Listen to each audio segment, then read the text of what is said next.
애초에 이번 영상에서 다루고자 하는, 그리고 강조를 하고자 하는 부분도 내가 메달을 땄어요, 내가 이만큼 잘했어요 하는 것보다도 시합에 있어서의 코치와 서포터의 역할의 중요성이라는 거예요. 자, 여러분 반갑습니다. 아시아 시합 이후로 올리는 첫 번째 영상이죠. 이번 영상에서는 제가 이 아시아 국제시합이라는 큰 무대를 겪으면서 느끼고 깨달았던 것들에 대한 이야기를 해볼 거예요. 시합 후기에 대한 영상이 되겠죠? 우선 결과를 간단하게 다시 한번 짚고 넘어갈게요. 스쿼트 금메달, 벤치 금메달, 데드 금메달, 토탈 금메달까지 국제시합에서 이렇게 모든 종목의 금메달을 다 따낸 게 한국 파워리프팅 32년 역사상 제가 최초라고 해요. 이제는 그냥 하는 소리가 아니라 정말로 한국 파워리프팅의 역사를 써 내려가고 있는 사람이 됐죠. 이건 부정할 수 없는 사실이기는 해요. 결과로 이미 입증이 됐으니까. 여기에다가 스쿼트 같은 경우는 아시아 신기록을 제가 이번에 새로 갱신을 하기까지 했죠. 그럼 이렇게까지 잘 해냈으리란 걸 이 시합 전에도 제가 예상을 하고 있었을까요? 그렇지는 않았어요. 솔직히 스쿼트 금메달은 제가 어느 정도 예상을 하고 있기는 했지만 벤치랑 데드까지의 금메달은 생각하지 못하고 있었거든요. 게다가 2등과는 토탈이 40kg가 차이가 나고 3등과는 토탈이 60kg가 차이가 나요.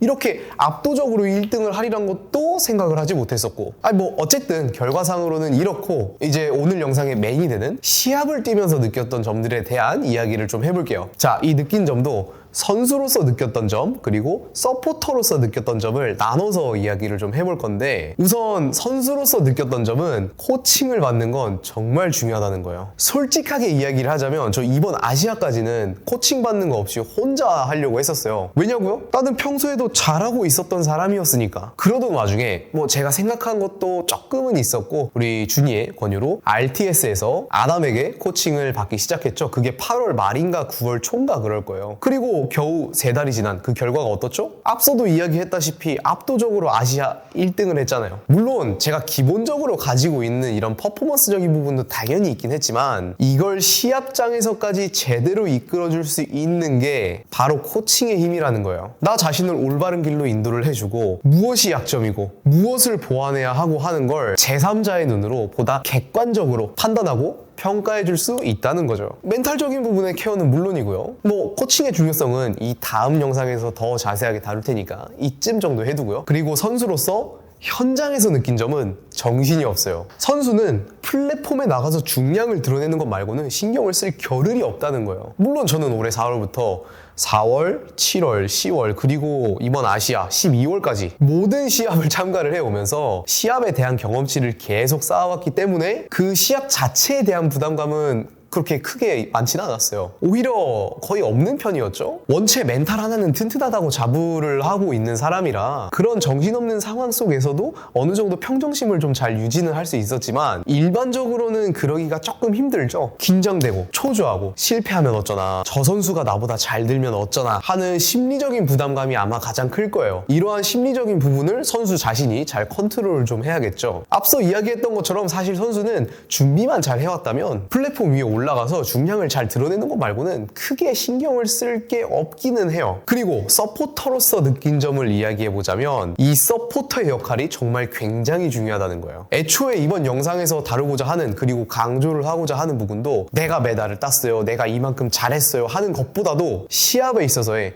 코치와 서포터의 역할의 중요성이라는 거예요. 왜냐? 아까 선수로서 느낀 점에서는 이미 이야기를 했었잖아요. 시합장에서 선수는 플랫폼에 나가는 거 말고는 신경을 쓸 겨를이 없어요. 그럼 서포터가 옆에서 뭘 해주어야 하느냐? 선수가 워밍업을 어느 시기에 해주어야 하는지, 선수가 플랫폼에 오르기까지 얼마만큼의 시간이 남아있는지, 어느 시점에서 준비를 하게끔 해야 하는지, 선수가 리프팅을 수행하는 걸 보고 나서 어느 정도의 중량을 다음 시기로 준비해야 하는지, 혹시나 다른 선수와 경쟁을 해야 한다면 중량 설정에 대한 전략을 어떻게 가져가야 하는지 뿐만 아니라 선수의 심리 상태가 어떤지 그걸 또 케어해 주어야 하는 것도 있겠죠. 그러니까 선수가 실질적으로 중량을 드러내는 걸 제외하고서는 거의 대부분이 서포터의 역할이라는 거예요. 결국 시합장에서 선수 퍼포먼스의 최대화, 최적화를 시켜주는 게 바로 서포터가 하는 일이라는 거죠. 이건 단순히 헬스장에서 3대를 측정하는 것과는 아예 다른 이야기가 됩니다. 우선 장소부터 내가 평소에 훈련하던 곳이 아닐 수 있겠고 대부분은 아닐 거예요. 내가 원하는 시간대에 진행을 할 수도 없고 체급을 맞춰야 한다면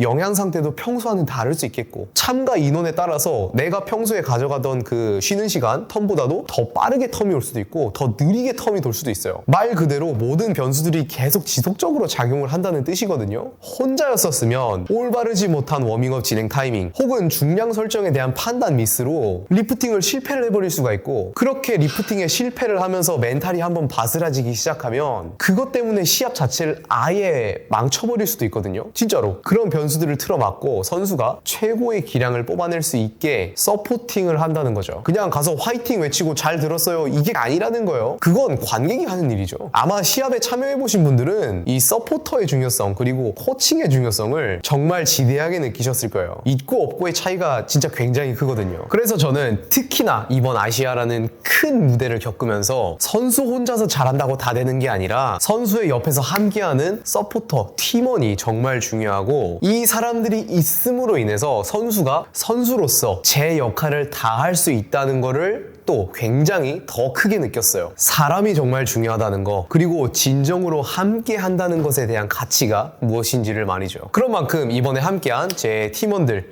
준이, 지수, 강윤이에게 진짜 깊은 감사를 느끼고 이 가치를 앞으로도 결코 잊지 않으려고 해요. 다시 한번 거듭 강조하지만 저는 두바이에서 굉장히 많은 것들을 보고 느꼈고 앞으로 저는 굉장히 다양하고 많은 것들을 시도할 예정이에요. 기대해 주시고 늘 함께 해주시고 영상 봐주시는 우리 구독자 여러분들에게도 깊은 감사의 말씀을 드리면서 오늘 영상을 마무리해 보도록 하겠습니다. 그럼 엔바 여러분